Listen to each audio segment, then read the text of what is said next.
Om Shanti, everyone, and welcome to today's topic and conversation. Success is my destiny. We have our guest speaker, Sister Manda, who is with us today. Sister Manda has a vast experience and is a gifted speaker. And I've also heard she's a very talented painter. So you've got the creative side as well as the intellectual side. And I think she has the perfect balance for that. So today's conversation is success and destiny. Now, I read in Dadi Janki's book that she defined success as a natural flow of positive thoughts. Now, what does success mean to you? And does success have to, does success always is success always necessary in life?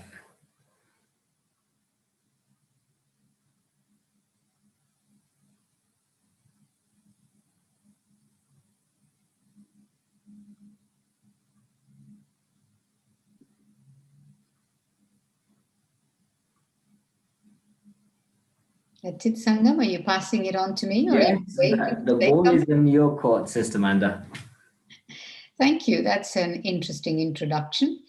No, I'm not an accomplished artist, painter at all. I just simply like playing with colors, and I haven't done that for a long time now. But Yeah, but I'm sure Picasso and Leonardo da Vinci, they all said that before their masterpieces were recognized. So I'm you're sure being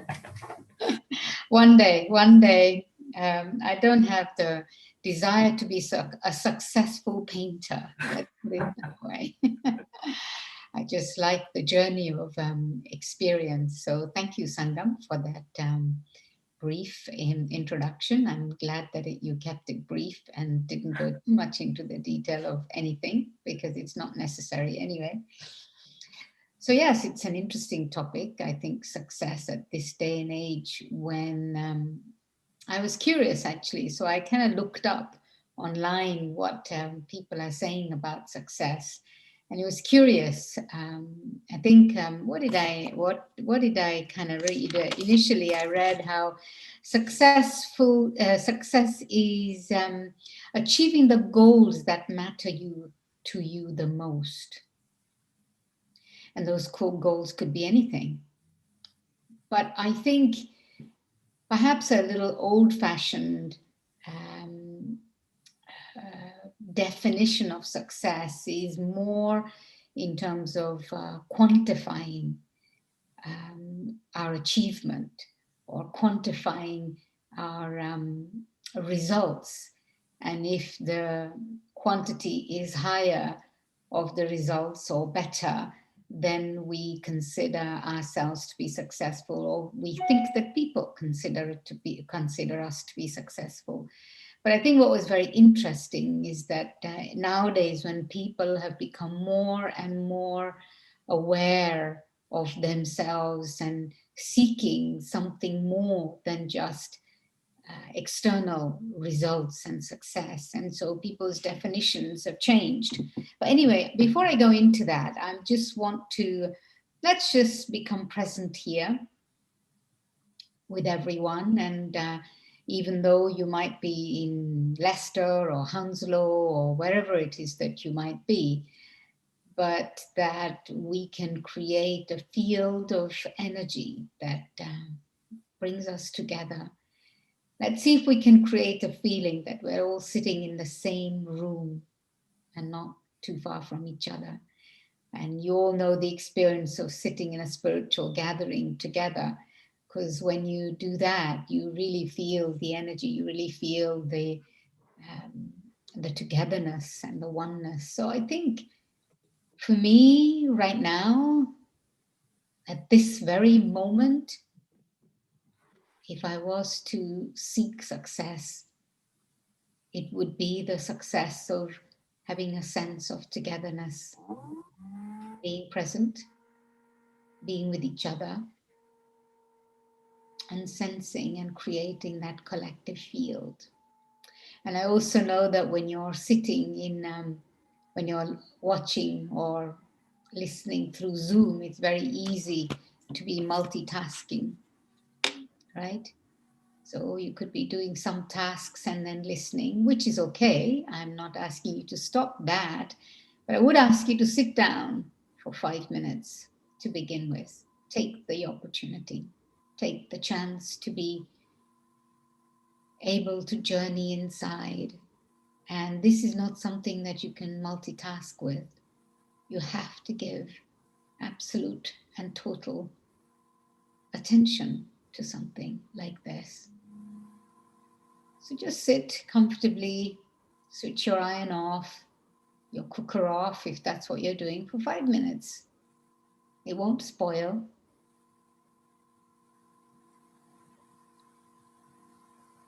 And become aware that you spent a whole day probably running around,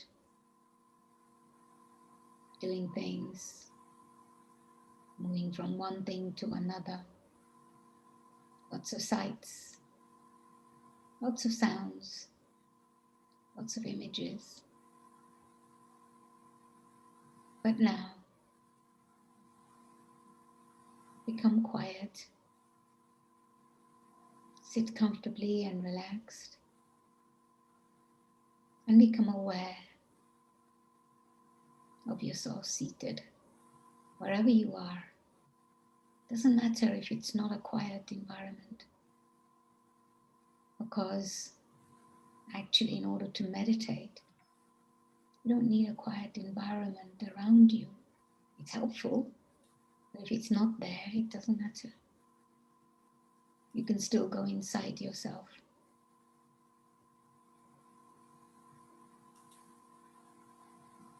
Notice your breathing. Notice your breath, creating rise and fall of your body. See if you can tap into that rhythm.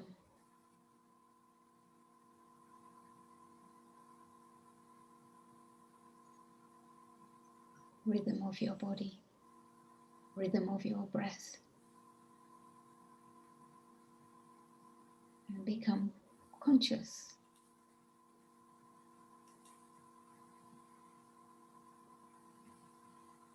of your energy change as you pay attention to your breath.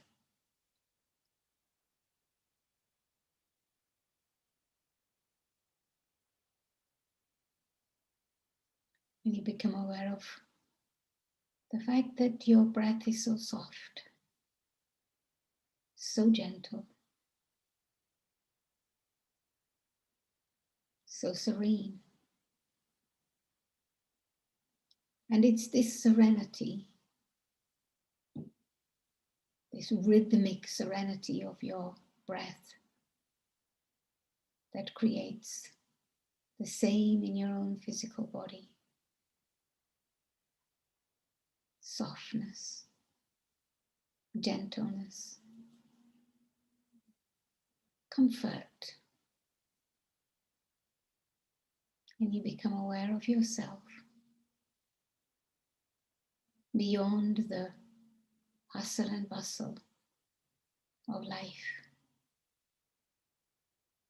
as this quiet, thinking, living, conscient energy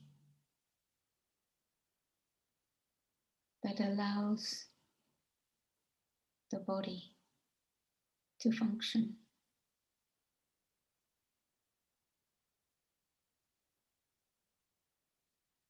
See if you can just sit in this awareness of this conscient, living awareness that you are. Right now,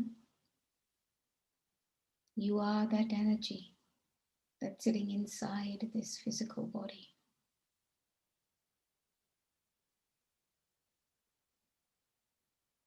Nothing can disturb this deep sense of peace that you feel inside. and the separation that you feel between the world outside of you and yourself as this observer.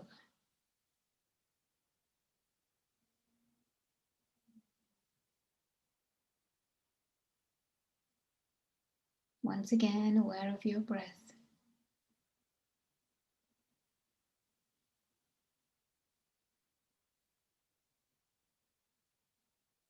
Breathing in and breathing out.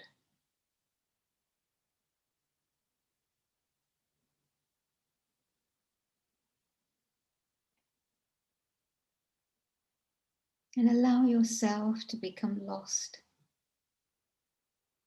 in this exercise, if you like, or this energetic life force that we call breath.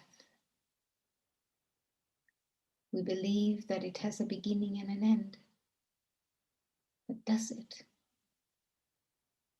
Or does it always simply exist? And so become aware that you are the one that holds that spiritual energy inside yourself.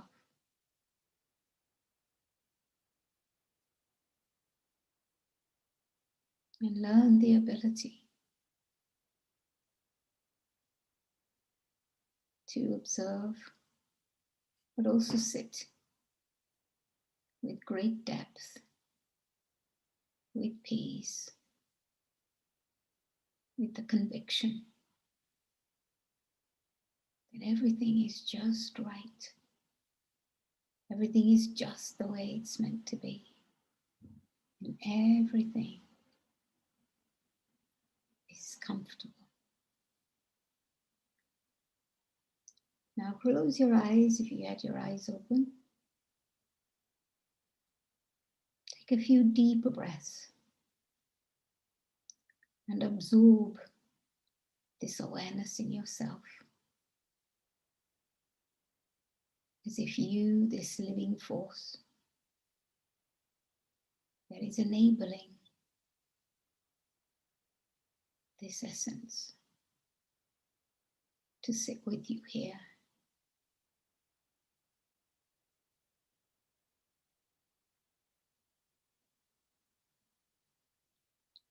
Om Shanti.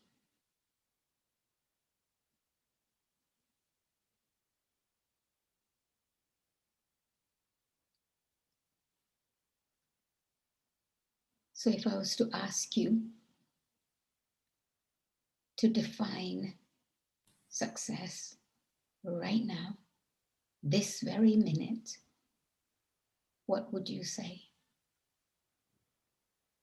In other words, how successful do you consider that practice to be? If you could give yourself marks, what marks would you give? But before you answer that question, I want to say to you, what do you mean by what is going to give you the ability to give yourself the percentage? It's going to be you think that, yeah, you were completely peaceful, completely with me the whole time, or you were struggling, you were remembering other things. So you might say, you might end up saying, well, 20%. But for me, so anyway, instead of stopping to ask you and for you to consider, I'm going to say, well, maybe you should consider how much, what percentage would you give yourself? And why would you give yourself only 20% or 30% or 50%? I would say, give yourself 100%. For what? I would say give yourself 100% marks for success, for being here with us tonight, putting aside all that you needed, that needs to be done in your life, and being present, being attempting this for me, that you made the commitment to be here. That's success.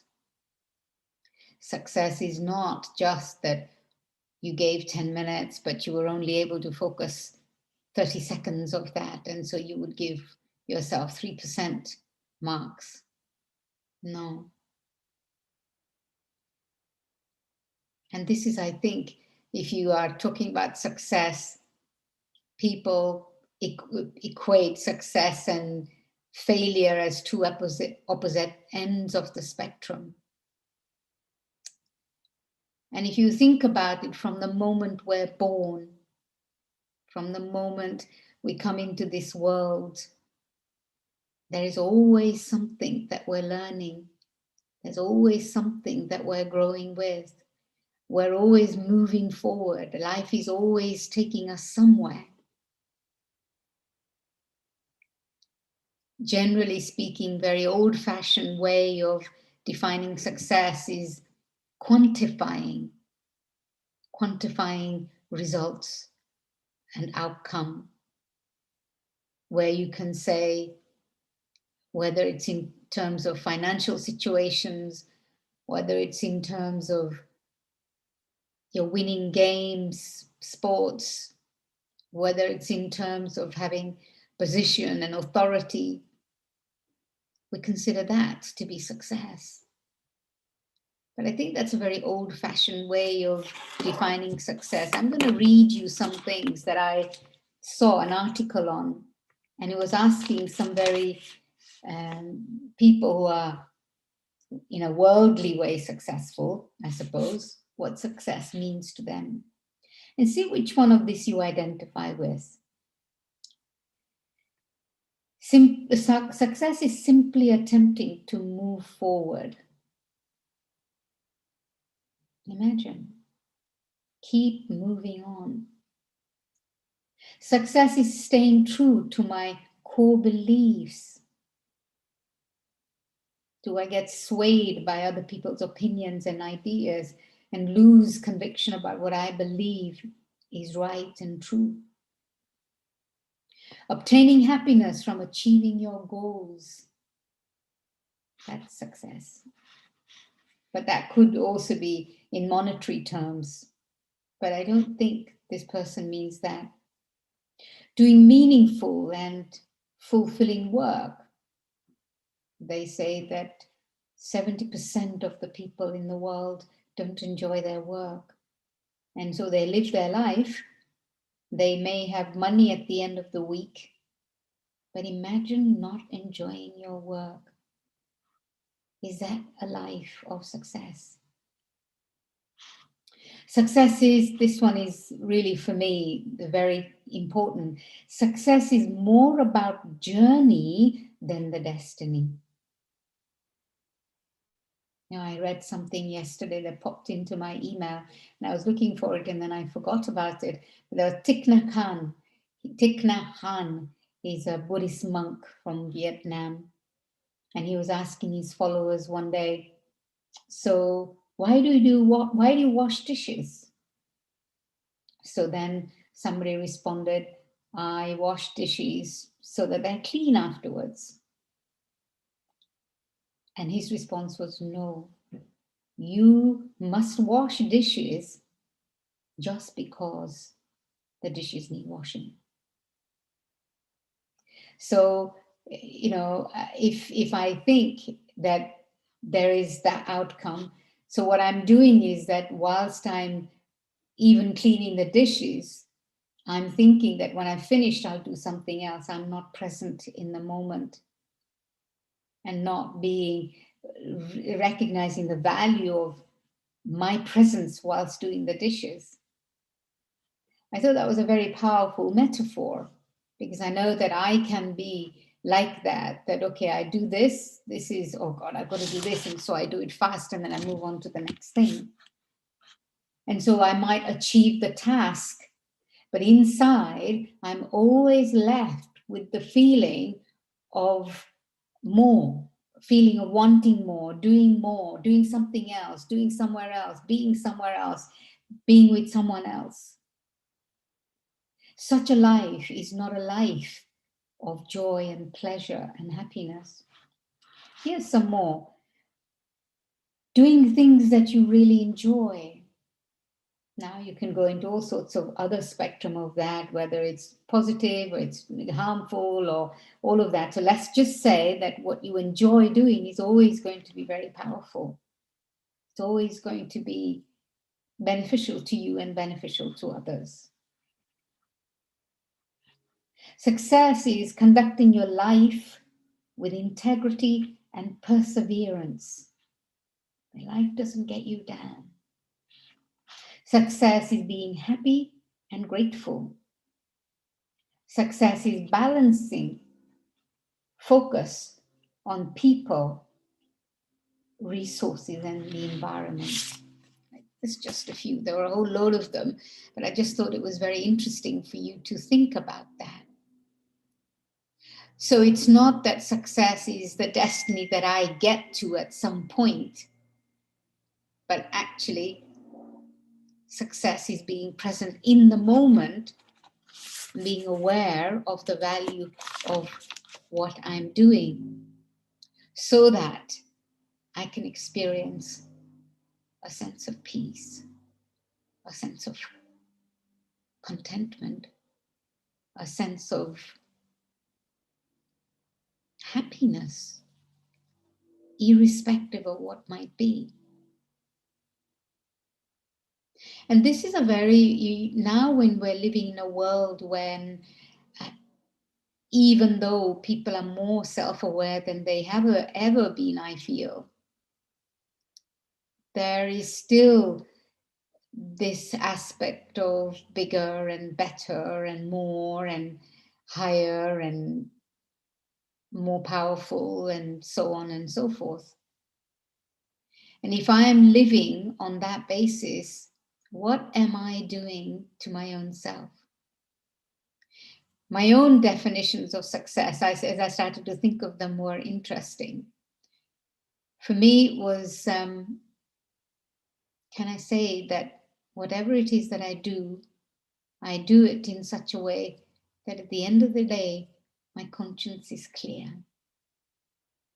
At the end of the day, can I put my hand on my heart and I can say, I did the best I could in this moment. And it's not just about the doing as in a physical act of doing. The doing is also part of being. The doing is also part of thinking. Doing is also part of expressing. All of those are aspects of doing.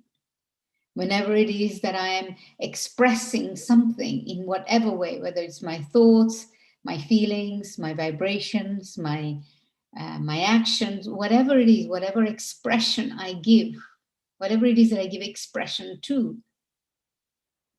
that's a form of doing. And we're all doing the unconscious doing all the time. And if you're sitting there getting really frustrated and angry about something, you're sitting there, you're not telling anybody, you're not saying anything to anyone, not doing anything, but you're still doing. You're still manifesting something. You're manifesting anger, frustration, and disappointment. And if that's what I'm doing, then my destiny is going to be that.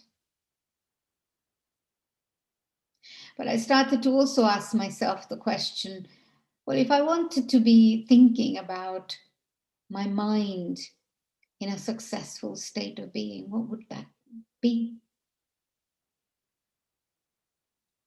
When I say my mind is successful, for me, my mind is so quiet, or I'm able to take my mind to a place where it's so quiet, it's so restful, it's in such comfort and ease that thoughts are inspired rather than me having to force any suggestions of thoughts.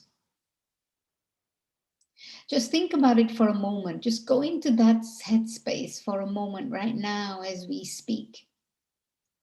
A state of mind. Just begin to become aware of the vibration and the energy that you create when you think like that. My mind is so restful or rested. My mind is so quiet, so peaceful, and at such ease that, in a sense, thoughts become planted in my mind. And my attempts to create this state of mind are moments of success too. Whether I experience that for the whole of my life, whether I experience it once a day, whether I experience it for 1 minute, it doesn't matter. One day when my minute will become 1 minute 30 seconds, my 1 minute 30 seconds will become 2 minutes, my 2 minutes will become 3 minutes, and 5 and 4 and 4, 10 and so on. That is this one, that's when someone said success is more about journey than the destination or destiny. When you think that every moment, it's important to make every moment a successful moment by keeping a certain state of mind or practicing a certain state of mind. I'm mindful of thinking that when I'm saying this is what that's what I consider success, it means that I am that now. I'm not that now. Fully and completely at all times, I'm not that. But my attempts to be that, and I experience that, then those are moments of success. What would I want my heart to be like in a state of success? My heart to be happy, my heart to be easy, my heart to be generous, my heart to be open, my heart to be accepting. You can just see that when you build awareness of all of these things, your whole life, in a sense, becomes lots of different moments of success. And that's a very powerful way to think about it. My heart that is happy.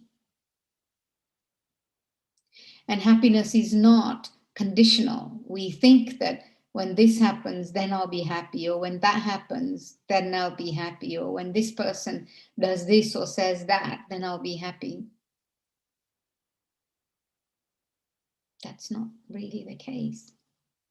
And the reason why that's not the case is because happiness is the intrinsic nature of the human spirit. Happiness is who I am. I always remember a particular individual that I lived with for quite some time in the community, or there was someone who was in the community living at the retreat center. And I suddenly became aware of how he was always easy and happy and light. Nothing got him down. And this made him a very, very, very easy energy to be with.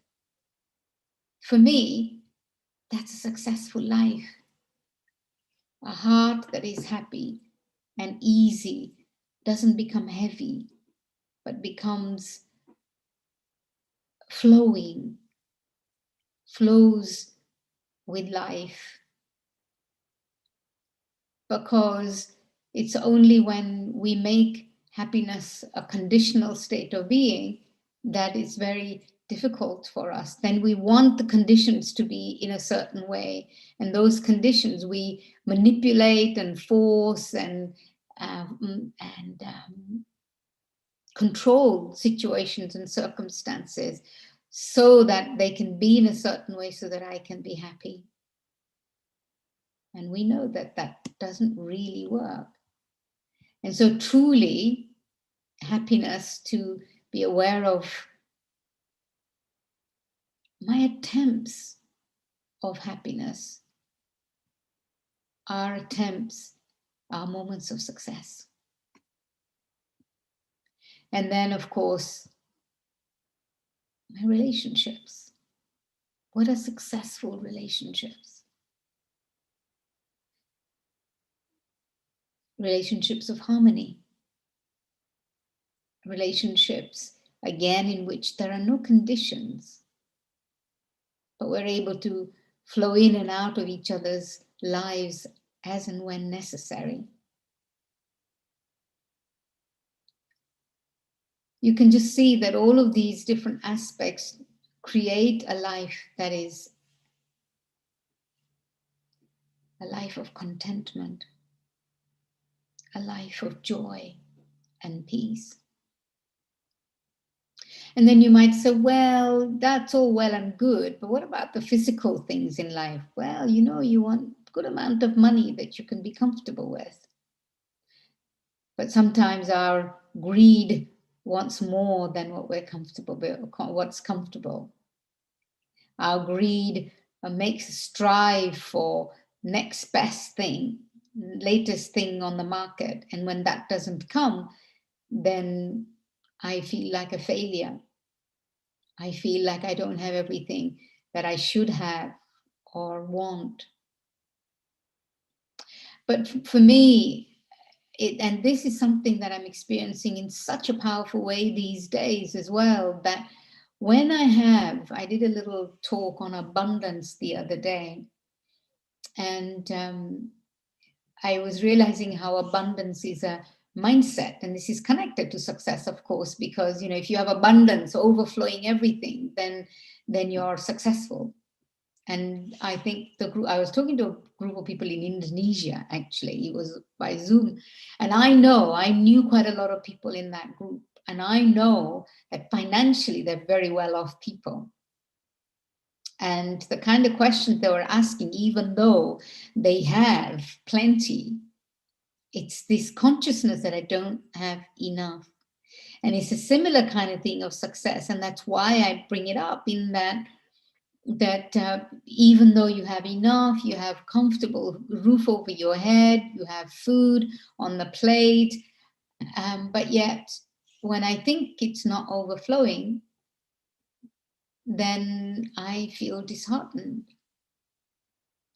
When you have something and you feel you don't have it, then you might as well have not have it. This is an expression. If you think, when you have a lot and you think you don't have enough, then there's no one as poor as you. And it's really, so this is an interesting thing to think about abundance and about having enough. And for us, if we're thinking of success as a destiny, it's not a destiny that we get to, but I'm already here on the journey of success, moment by moment. But in terms of financial success, for me, the feeling really is that when I am at peace, when I am able to appreciate, when I have gratitude for all that I have, then more comes to me. Because what happens is that I create alignment with all that I have and all that is around me. Life is to serve us. Life is there. Everything, if you think about it, nature is there to serve us.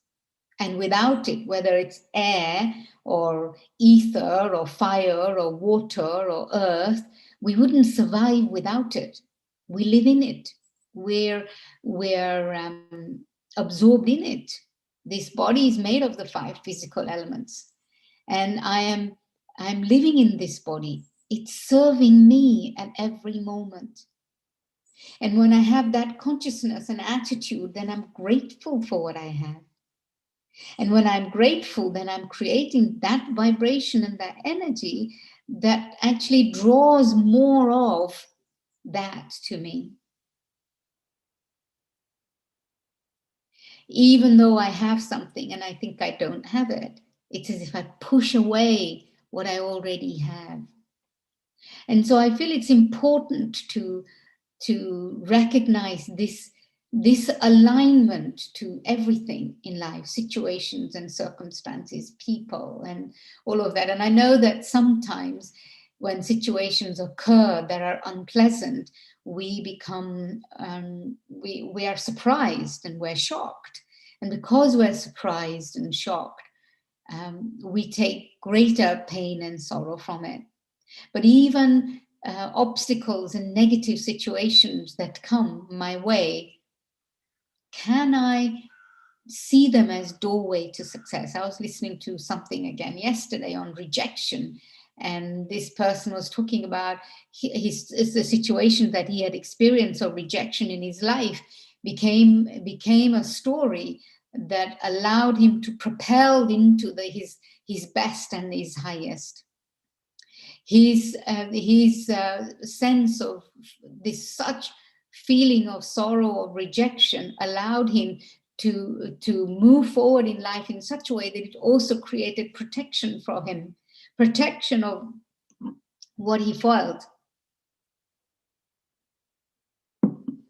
was detrimental to him, even as a human being.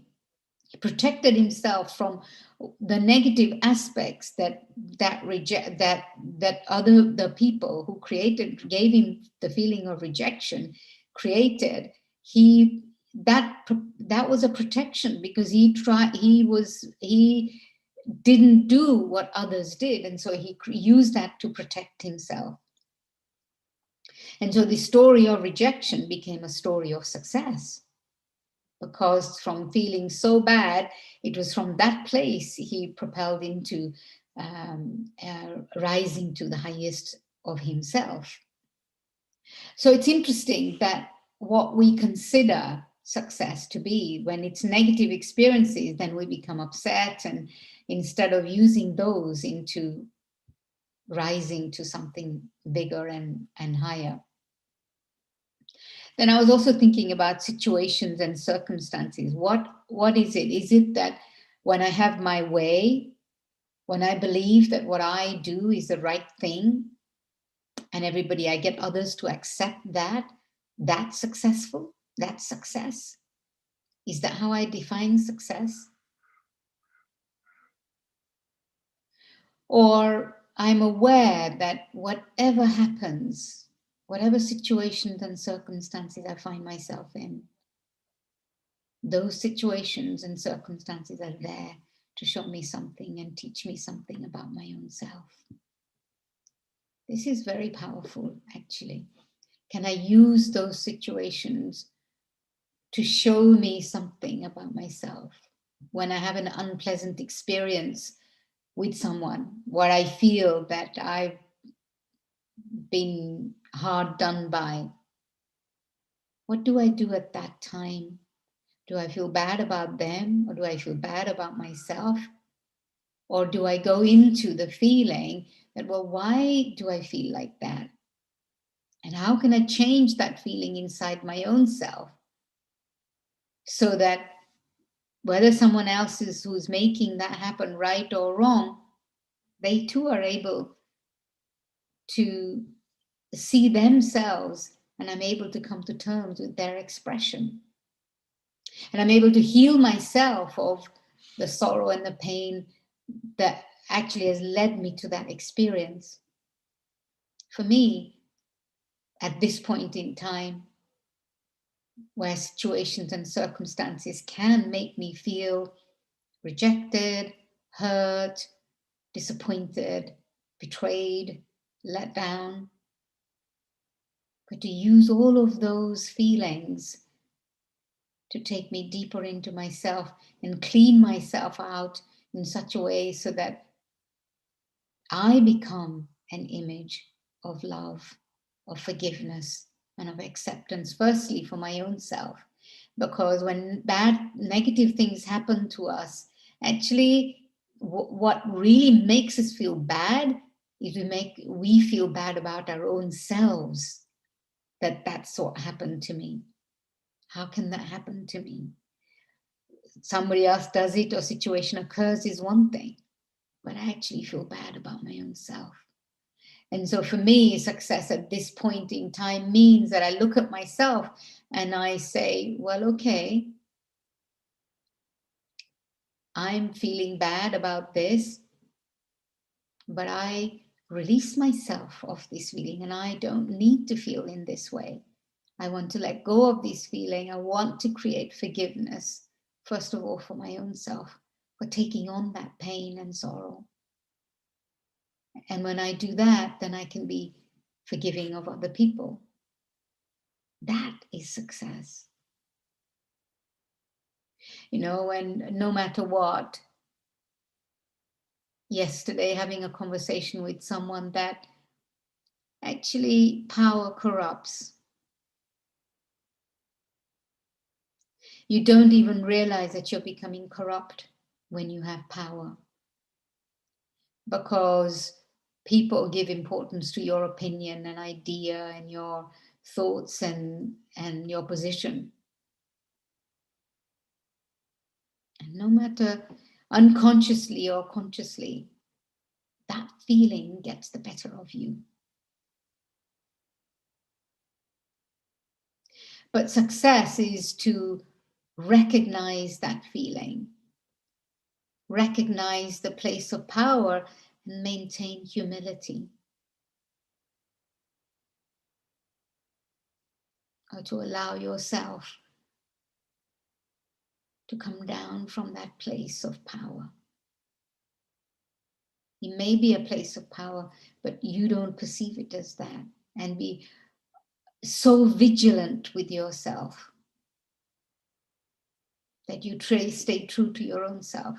You know, for me, my definition of success at the moment is that I'm true to my own self. I'm true to God.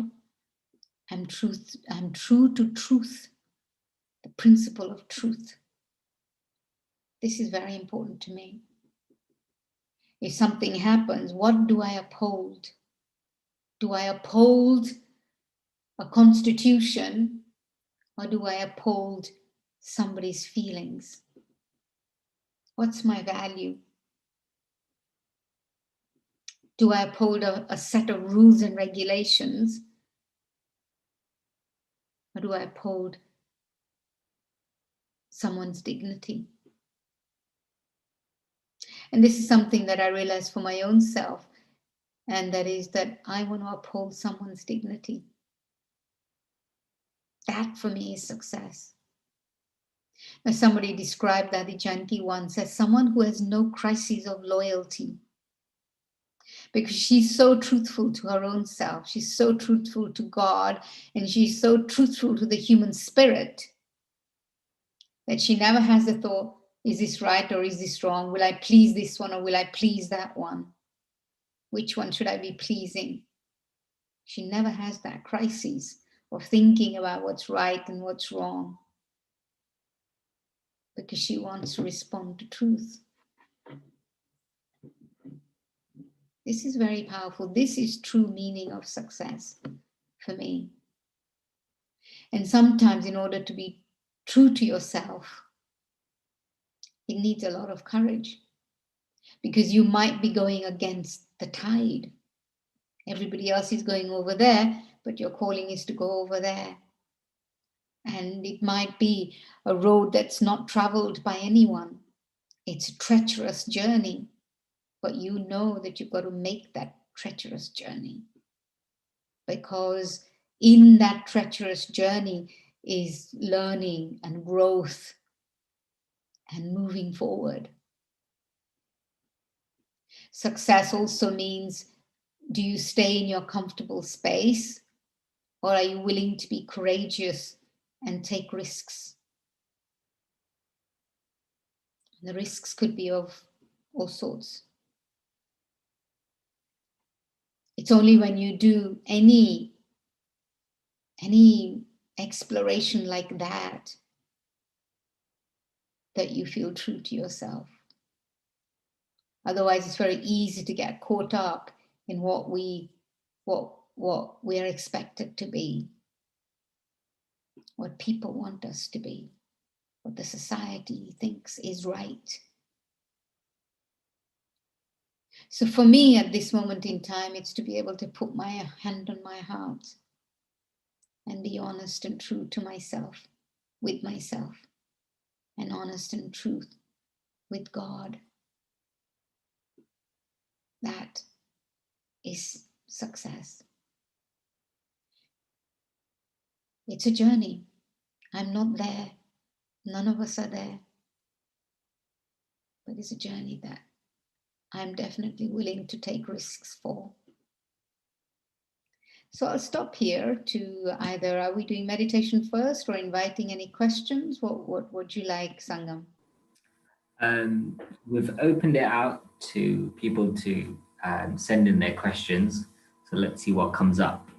We'll give about 10 minutes to any questions, and then we can end with some meditations. But from listening to what you said, I totally agree. I think it is a journey of looking back at ourselves, but it's really hard.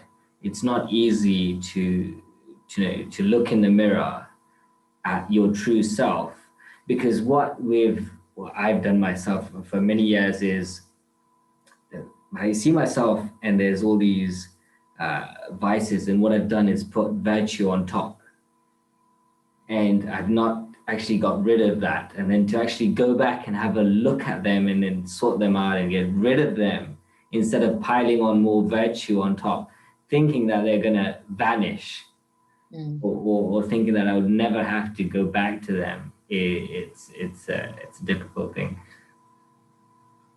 Well, I don't know about difficulty is not the word that I would use, but I would use a word. I would use the expression courage. That it takes courage to see your own traits, if you like. I'm refraining from calling them negative, because we kind of label them and then create them, make them into a huge thing. But I think the most powerful thing right now for us is to be so self-aware, so observing of ourselves, that we're able to see every aspect of ourselves so clearly and own them. And I think that when you own them, you're halfway there to changing them. Changing them is not difficult, it's owning them. And I always say that whatever it is that negative traits in me are, everybody else knows them. There's only one person who's not aware of them, and that's me. Everybody else knows Manda's like this and Manda's like that, and they're talking about it. And when I enter the room, they stop talking about it. I know all of that, but no, you're definitely right. So we've got one question that's on the chat. The individual says, in relationships, to have harmony and to then swim against the tide is not easy. How can we balance that? I never said it was easy. I never said it was easy. But I think that harmony in relationship, and what was the other thing? The swimming against the tide, going against the tide. Harmony in relationship is not going against the tide, actually. That is, I see what you're saying is that you're going against the tide, and so the relationships are breaking or are not harmonious. Yeah. I mean, it kind of feels like that, but I think it's the way that I might swim as well. And sometimes I just have to swim so far for people to trust that, yeah, you're going to make it the other side. And then they will come to me to reach out to me. And so I think sometimes I have to keep swimming for them to have the trust that, yeah, I mean it and I'm going to get there. And then they will have trust. So reacting to other people's reactions is not going to help me. Reacting to people and then me becoming, there's creating disharmony is not going to help. So I still, in my own mind, in order to swim against the time, in my own mind, I still have to maintain positivity. I still have to maintain my desire to stay true to myself and ultimately true to others in doing so. Cool. So we have another question by an individual. It says, how do you balance the lack of maintenance of rules and regulations, breaking and maintenance of dignity?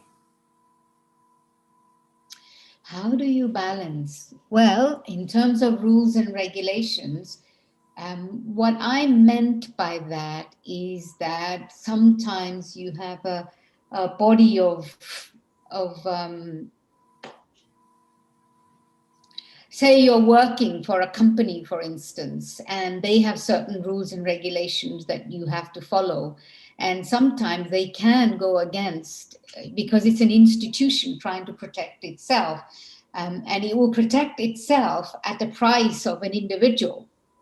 And so I'm torn between, am I going to support protecting the institution, or am I going to support the individual? My inclination would be to support the individual, because the institution will pull through. They'll have a lot of others that will help them pull through. But here's someone that's going to be left. Their dignity is at stake here. And but also what's true, what is truthful in that individual is what I want to support. It's not that I want to support just because they're an individual. I want to support what is true.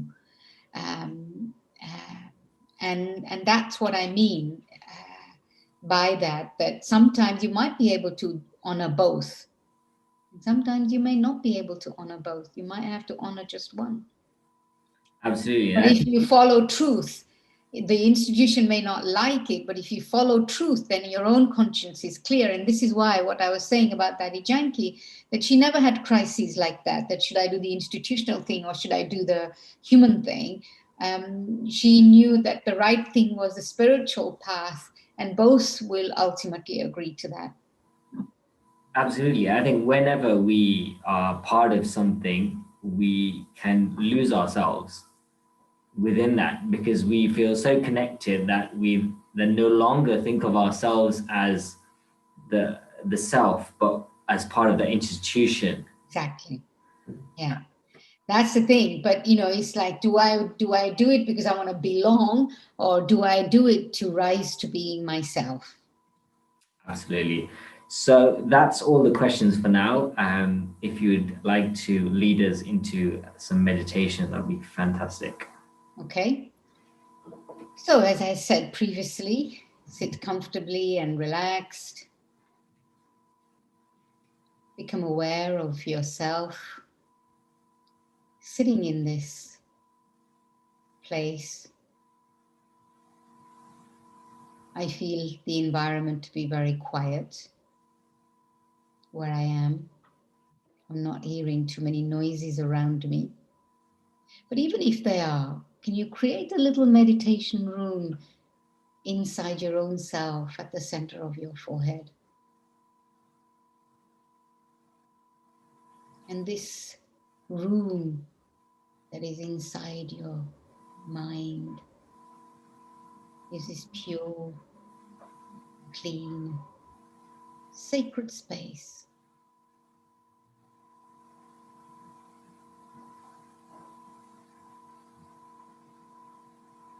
And in this sacred space, there is you, this spiritual energy, spiritual being, the soul,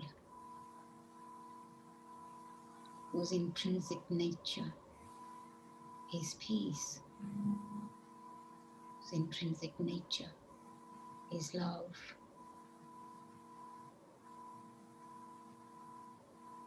And in this space,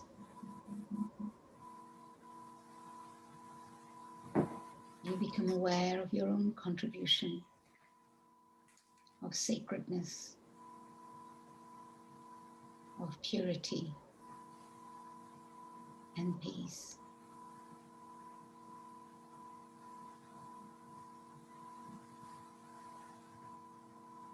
Being centered,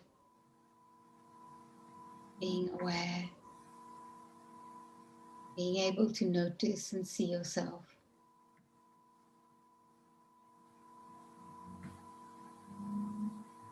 You are able to recognize your own power, your own inner strength, and your truth.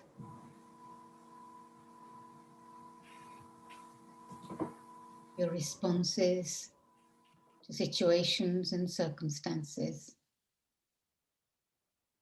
to interactions and people, are responses of calmness, of generosity, of beauty and truth.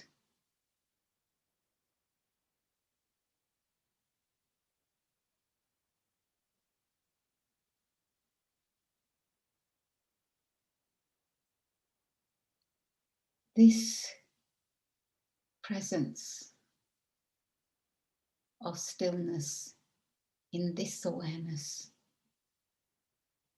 is a moment of true success, in which I'm free from many distractions.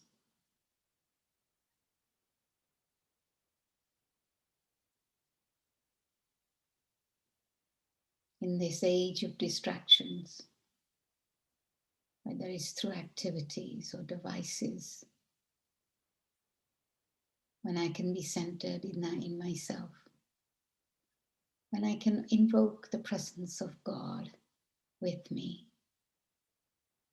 I'm truly experiencing the moment of success. When I can be with myself, with the rhythm of life, with its ups and downs, with its highs and lows, with its success and failures, with its good and bad, but I remain in the middle and not get swayed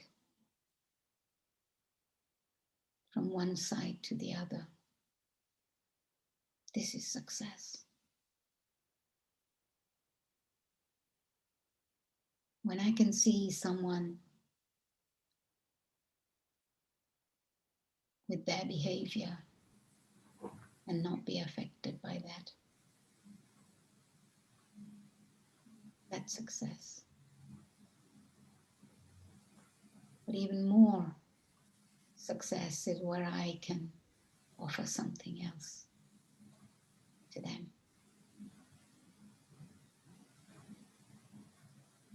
As these moments of success build in my life,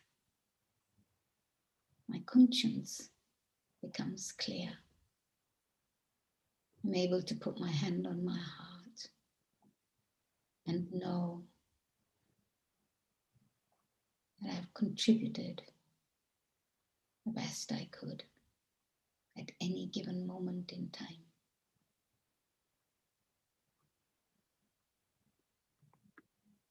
This is truth. This is peace. This is companionship with God. God remains my guide at every step, in every way. That's success. And God remains my companion because I keep him by my side. I hold his hand. The hand is not a physical one, but the hand is of my intellect. My intellect that's truly able to stay clean and clear in God's guidance. This is success.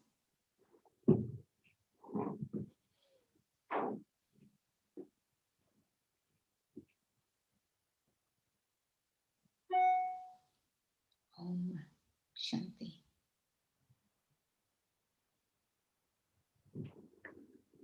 Thank you for that, Mandaban. And as always, it was a pleasure being in conversation with yourself. One thing I've taken away from this is the view of success, because I've always used to measure success as arrival to something. But what it really is the stage that you're in from moment to moment.